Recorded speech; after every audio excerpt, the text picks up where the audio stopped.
Selamat datang di podcast Creative and Critical Thinking dari kelompok 3. Kami semua dari Ilmu Politik Angkatan 2020. Kami merasakan langsung pendidikan daring, maka dari itu kami akan membahas pembelajaran secara daring. Sebelumnya saya akan memperkenalkan diri terlebih dahulu. Nama saya Rizky Amalia, lalu ada rekan saya Sarah Finka, lalu di sebelah kiri saya ada Alia Kinding dan Muhammad Nur Aprianto. Sementara di sebelah kanan saya ada Galecia Jusli dan Faris Kamil Abdullah. Mungkin sebelumnya kami semua ini kurang dekat gitu mungkin ya kalau dibahas, karena kita pendidikan daring ini selama 2 tahun. Bagi saya sendiri mungkin karena karena gue introvert mungkin ya, jadi gue ngerasa lebih percaya diri gitu. Jadi dampak positif buat gue itu kerasa banget karena ya gue nggak berani kalau ngomong langsung kayak gini, ada teman-teman secara wujud fisiknya ada, tapi kalau misalkan di Zoom lebih kayak oke nih, lebih percaya diri karena nggak kelihatan langsung gitu ya. Mungkin gue pengen nanya temen gue nih, Galet, lo ngerasa nggak sih ada dampak positifnya gitu yang kerasa banget? Kalau dari dampak positif mungkin dari yang lo bilang tadi ya, kalau gue sih lebih ngerasa gue kayak ada kekurangannya. Lebih ngerasa kurangnya ya? Kurang.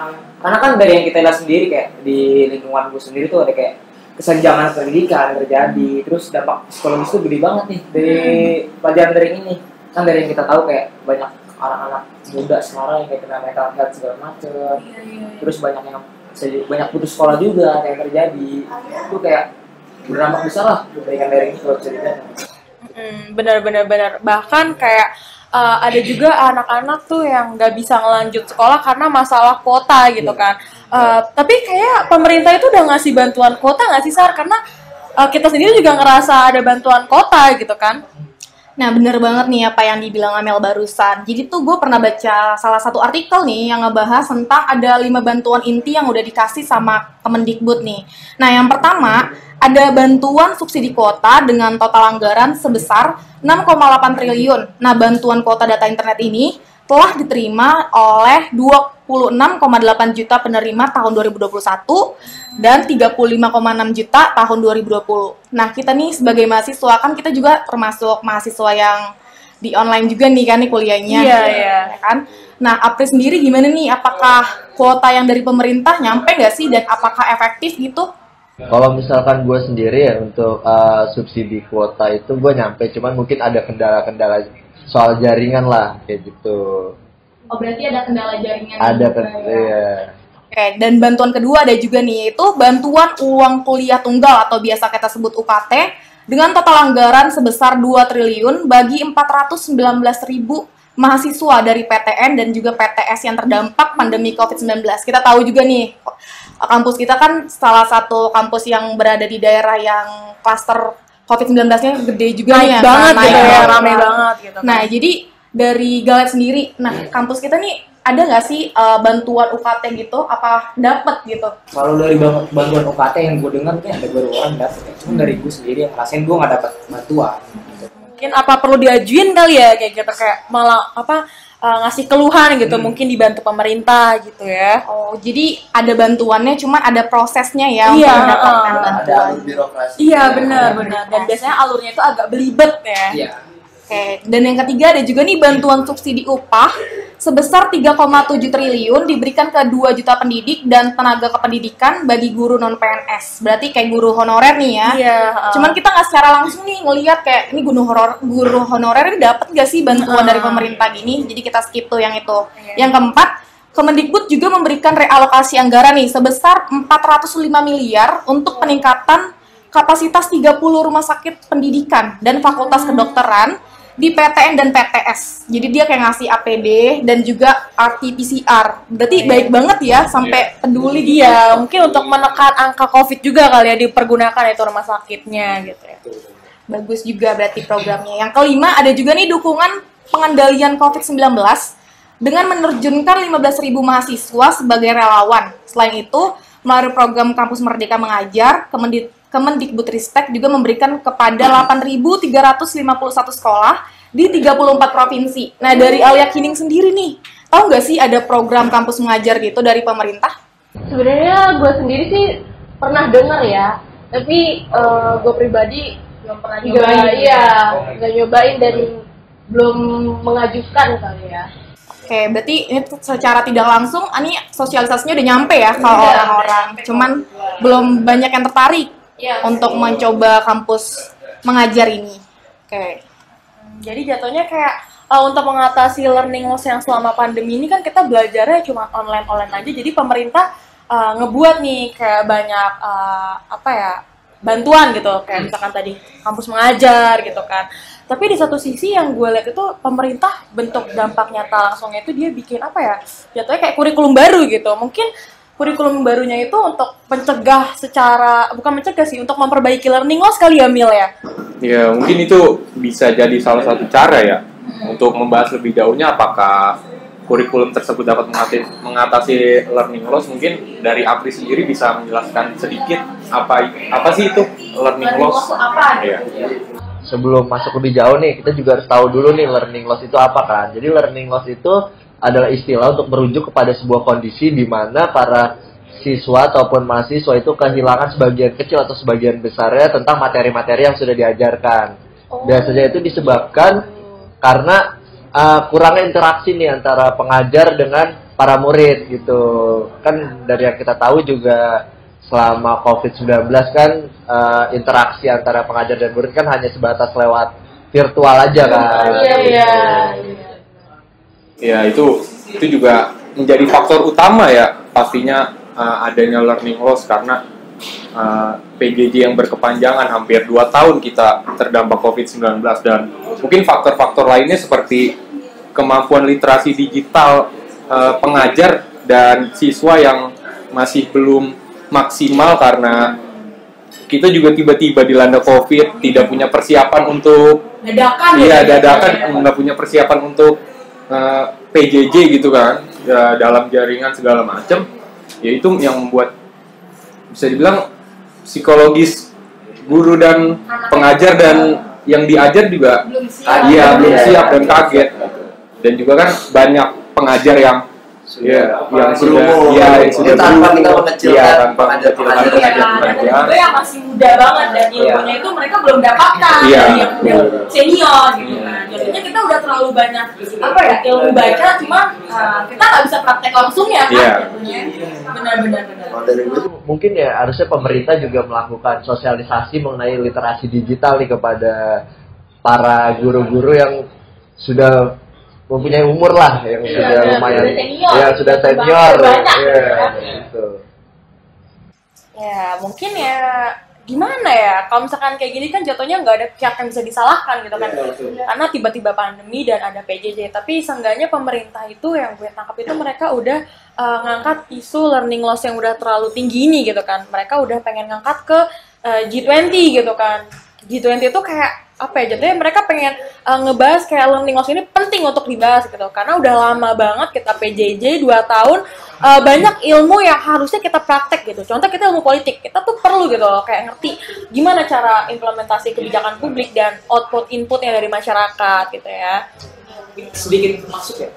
Tadi kan gue dengar ada G20.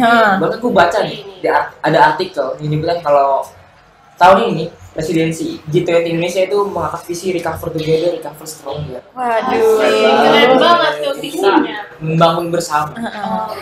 Terus Kemendikbud sendiri itu membahas mengenai pendidikan digital ya. Itu dia mempunyai 4 isu yang penting dibahas. Salah satunya itu pendidikan digital. Menurut lu kenapa sih penting itu pendidikan digital untuk dibahas? Pendidikan digital ya, menurut gue sih karena pandemi itu kan memaksa kita semua nih untuk selalu adaptif nih ya, apalagi dalam bidang pendidikan. Bidang pendidikan ini kan emang terpaksa harus melompat jauh dalam pemanfaatan teknologi digital ya. Dan pandemi ini nih menyebabkan banyak dari kita yang merasakan kesenjangan akses pendidikan yang berkualitas. Dan pemerintah sendiri menilai dan berharap teknologi ini bisa menjadi jawaban atas ketimpangan akses pendidikan yang berkualitas. Tapi gimana realitanya sekarang kan? Justru gue ngerasa kalau teknologi digital dalam pendidikan ini justru memperlebar gap nih dalam pendidikan di Indonesia ya kan. Terus apa sih yang pemerintah lakukan nih sebagai solusinya? Menurut lu gimana? Kalau mungkin dari yang gue dengar dan gue rasakan, pemerintah masih solusi memberikan bantuan kuota. Iya, Iya. kita di Sarah bilang ya, Iya, ada memberikan bantuan dari kuota. APBN. Cuman kan kalau yang kita tahu memberikan bantuan kuota berarti ada hal yang disubsidi lagi dari Dari pemerintah. anggarannya Iya, ini ya. menambah beban pemerintah sendiri kan, pemerintah juga banyak beban kan, kita lagi ibaratnya recover dari COVID lah. Iya, benar-benar. Itu justru malah nambah subsidi dari pemerintah sendiri. Mm-mm. Kan kuota nggak bisa disubsidi sama jangka panjang. Iya, sementara ada yang lebih urgent mungkin ya, kayak Betul. banyak hal gitu kan, bagian kesehatan mungkin. Tapi nih Galet, selain bantuan kuota nih, gua pun ada sedikit baca ya. Kemendikbudristek ini memiliki program siaran televisi edukasi nih. Pernah dengar gak kalian semua? Oh iya. Iya. Iya. Tapi kan itu balik lagi ya ke siswa-siswa, itu nggak semuanya punya Televisi. Iya, betul. Dan gak semuanya juga masih nonton televisi, masalahnya itu kan. Jadi yang nggak punya televisi ini gimana? Mau nonton di rumah tetangga? Iya kan? Nggak bisa Atau di kan? pos ronda kan gitu. Iya, rame-rame. Kali gitu di orang dulu kan. Jadi nggak bisa mengakses tiap saat dong ya. Jadi malah muncul permasalahan lagi. Dan selain program siaran televisi itu, pemerintah pun nih memiliki siaran radio suara edukasi yang hasil siarannya itu disiarkan lewat website atau podcastnya seperti itu. Tapi kan untuk mengakses itu kan perlu internet lagi. Iya, benar. Makanya balik lagi. Kayak muter lagi gitu, Iya, jatuhnya kayak muter A lagi. diselesaikan dengan B, B perlu C, C perlu A gitu Benar ya. banget. Jadinya permasalahan ini kayak lingkaran setan nggak sih? Iya, Benar. Iya. Itu deh, buat nyari penyelesaiannya agak berbelit gitu. Untuk menyelesaikan permasalahan ini, pemerintah tuh berarti harus ada gebrakan yang benar-benar tuntas nih ya untuk memutus rantai permasalahan ini dong berarti. Nah, menurut lo solusi pemerintah yang benar-benar bisa untuk mengatasi ini tuh apa? Kalau menurut gue sih ya, salah satu cara efektifnya itu meratakan pembangunan sekolah. Kan kita lihat di pedalaman, di desa-desa masih banyak sekolah yang ibaratnya masih numpang gitu, Iya, sama benar. anak orang. Ini kan kayak sekolah terbuka gitu ya, di alam gitu sekolah ya. terbuka di alam. Terus yang efektif yang selain itu mungkin meningkatkan tata kelola pendidikan. Kan selama ini kita lihat tata kelola ini berantakan banget. Benar. Makanya masih berantakan. Nah, cuman nih itu bisa dibilang sulit lah untuk dilakukan dalam waktu yang singkat. Bener banget, perlu persiapan Iya, matang ya. persiapan matang. Kan enggak semua orang itu siap untuk berubah secara Benar. Iya. Nggak semua kebijakan itu langsung diterima. Iya. Gue ngeliatnya juga nih adanya COVID ini memaksa kita untuk memaksa kita untuk lebih cepat beradaptasi dengan Iya, teknologi. benar.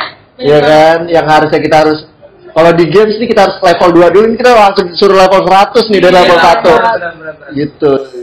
Jadi banyak yang kita lompatin gitu Iya, ya. banyak yang dilompat. Sebenarnya kita bisa gitu ikut teknologi yang berkembang, tapi di satu sisi kita nggak bisa untuk dipaksa untuk langsung tek gitu. Kita harus merangkak kayak bayi berkembang, kita perlu merayap, merangkak hingga akhirnya kita bisa berdiri dan berlari gitu. Sosialisasi lebih sih. Benar.